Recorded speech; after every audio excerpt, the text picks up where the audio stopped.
In this video, I'm going to show you a powerful way to practice the objection handling of buyers making lowball offers. I'm sure you're experiencing that a lot in the market these days. Now, this is going to walk you through how to use the ChatGPT voice mode, which is extremely powerful for sales training and role playing. So I'm in my ChatGPT, and the first thing I'm going to do is click on this black icon to activate voice mode. I'm a realtor working with a buyer. I've shown them 20 properties. They're finally ready to make an offer. The problem is they want to lowball. Can you help me role play so I can bring them up to a reasonable number? I want you to help me handle objections in a Mike Ferry style. Be direct and ask open-ended consequence questions where it's obvious that if they don't come up to a reasonable number, they risk losing their dream home. Absolutely. Let's do it. I'll step into that Mike Ferry mode for you, so you go ahead and be the buyer, and I'll be your agent. So yeah, I'm prepared to offer 800,000. I think that's what the home is worth. All right, I hear you. So let's talk about that. The sellers are asking a bit more because the market data supports it. Let me ask you, if another buyer comes in at a more realistic price, let's say closer to what the sellers are expecting, how would you feel if you lost out on this home because we didn't come up a bit? Let's think about that, because I want to make sure you're not putting your dream home at risk just to save a little on the offer. Well, if we don't get it for that price, I'm willing to keep looking. There's a lot of options out there.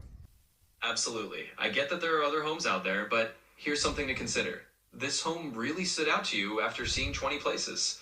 It's the one you finally decided to make an offer on. So if we let this go over a few $1,000s, we might be back to square one.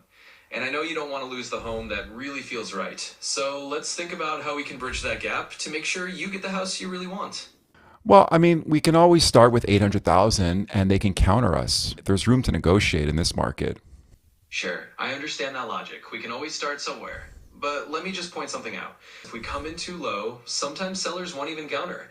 They might just pass us over for a stronger offer. And I'd hate for you to miss out on this home because we didn't come in with a number that at least gets the seller engaged. So let's think about putting forward something that's competitive enough to keep you in the game. That way, you're not risking losing this place right off the bat. Well, I mean, if they don't accept that number, I'm willing to just come back in a few weeks. I'm sure they'll be more flexible at that point. I hear where you're coming from, and I get that you might feel like waiting could get you a better deal, but here's the thing. If you wait a few weeks, someone else could step in and grab the property. And if it's truly the home you love, we really want to make sure you don't lose it to another buyer who might be more aggressive now. So my advice is let's put in a fair offer now so that you have the best shot at actually getting the home you want, rather than hoping it's still available down the line. Well, can't you just kick in some commission to make up the difference? I get why you'd ask that. And look, I want to help you get the best deal possible, but let me just put it this way. My role is to get you into this home on terms that are fair and that you feel good about. If I start cutting into my commission, it's kind of like signaling that we don't believe the home is worth what we're offering. And we both know you love this place and want to make it happen. So let's focus on putting in a strong offer that gets the seller to say yes and that you feel comfortable with without us having to kind of chip away at the value of the home. Let's get you that home you really want. I just don't think it's worth more than 800,000 in this market. So why don't we just set up a few more showings and keep looking? I hear you, and I respect your view on the market. Ultimately, it's your decision. But let me just leave you with this thought. This home stood out to you for a reason. And if we walk away now, there's always a chance we won't find something quite like it again. Or it can come back on the market at a higher price if someone else makes an offer then falls through.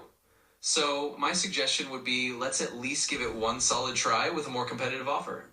If it doesn't work out, we can absolutely line up more showings, but I just want to make sure you don't walk away from a place you really love without giving it your best shot.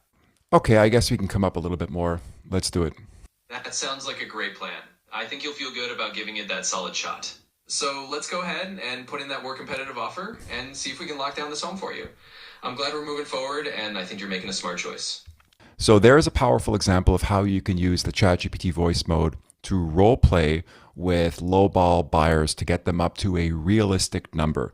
Now, I hope you got some value out of that. If you did, consider joining my free AI for Realtors private community. You can click the link beneath this video in the description where you'll get instant access to my ChatGPT course.